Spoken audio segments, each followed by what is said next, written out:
Assalamualaikum warahmatullahi wabarakatuh.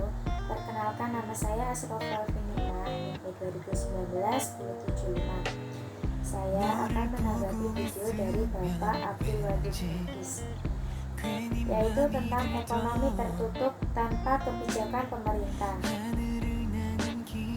Secara teoris, ekonomi dibagi menjadi tiga.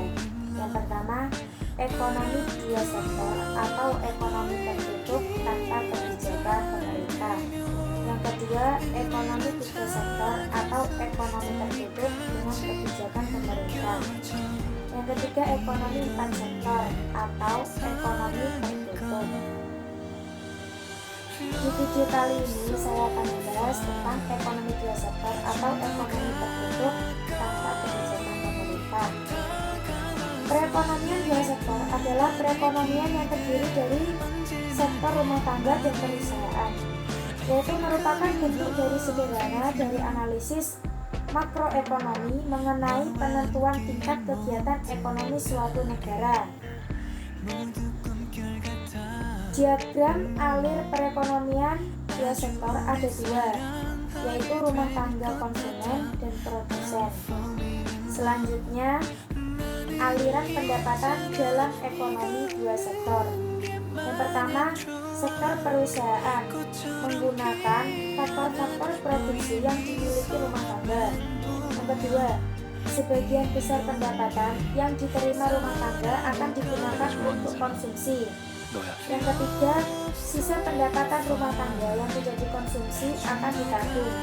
Yang keempat, pengusaha yang ingin melakukan investasi akan meminjam tabungan rumah tangga yang dikumpulkan oleh institusi keuangan. Selanjutnya, hubungan antara konsumsi dan pendapatan. Pendapatan rumah tangga adalah faktor terpenting untuk menentukan tingkat pengeluaran. Contohnya, perhatikan tabel 4.1 halaman 108 Sarjana Sudiro. Tabel tersebut menunjukkan hubungan antara disposable income dengan pengeluaran konsumsi dan tabungan rumah tangga. Seperti pada pendapatan yang rendah, rumah tangga mengambil tabungan ini, berarti rumah tangga harus menggunakan harta atau tabungan masa lalu untuk membiayai konsumsi. Selanjutnya, kenaikan pendapatan menaikkan pengeluaran konsumsi. Sisa pertambahan pendapatan ditabung.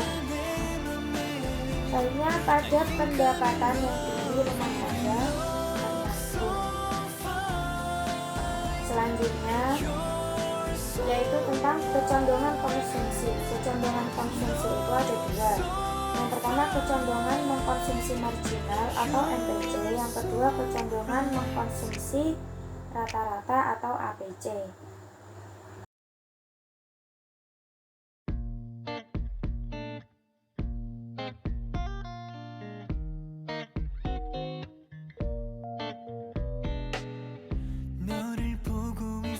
Selanjutnya yaitu ada kecondongan menabung. Yang pertama, kecondongan menabung marginal atau MPS. Yang kedua adalah kecondongan menabung rata-rata. Yang selanjutnya yaitu ada fungsi konsumsi dan tabungan. Fungsi konsumsi yaitu fungsi yang menggambarkan sifat hubungan antara tingkat konsumsi rumah tangga dalam perekonomian dengan pendapatan nasional atau pendapatan disposable. Yang selanjutnya yaitu ada fungsi tabungan. Fungsi tabungan yaitu suatu fungsi yang menunjukkan sifat hubungan antara tingkat tabungan RT dalam perekonomian dengan pendapatan nasional atau disposable. Selanjutnya yaitu ada investasi dan fungsinya. Pengertian investasi. Investasi sering dikenal dengan nama penamaan modal investasi. Merupakan komponen kedua yang menentukan pengeluaran agregat.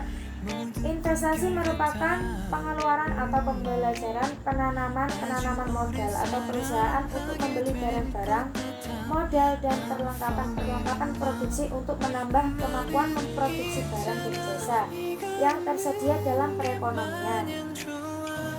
Investasi meliputi pengeluaran untuk yang pertama pembelian barang modal, yaitu mesin-mesin dan peralatan produksi lain untuk memberikan berbagai jenis industri dari perusahaan. Yang kedua, penggantian barang-barang modal yang telah didepresiasikan. Yang ketiga, pengeluaran untuk menyewa kantor, pabrik, dan lain-lain. Yang keempat, pertambahan nilai stok barang-barang yang belum terjual. Jumlah investasi tersebut disebut investasi bruto, sedangkan investasi neto didapat dari investasi bruto dikurangi depresiasi. Selanjutnya ada faktor penentu investasi. Yang pertama, tingkat keuntungan yang diramalkan akan diperoleh. Yang kedua, suku bunga. Yang ketiga, ramalan mengenai keadaan ekonomi di masa depan. Yang keempat, kemajuan teknologi. Yang kelima, tingkat pendapatan nasional dan perubahannya. Yang keenam, keuntungan yang diperoleh perusahaan. Materi selanjutnya yaitu fungsi investasi. Merupakan fungsi yang menunjukkan hubungan antara tingkat investasi dan tingkat pendapatan nasional. Yang pertama, fungsi investasi otonomi, yaitu merupakan investasi yang besarnya tetap atau jenis investasi yang tidak terpengaruh dengan besarnya pendapatan. Yang kedua, investasi terpengaruh, yaitu merupakan investasi yang besarnya dipengaruhi oleh besarnya pendapatan nasionalnya. Semakin tinggi pendapatan nasionalnya akan semakin tinggi investasinya. Mungkin cukup sekian dari saya. Apabila ada salah kata atau banyak kurangnya, saya mohon maaf yang sebesar-besarnya. Assalamualaikum warahmatullahi wabarakatuh. Sampai ketemu di next video.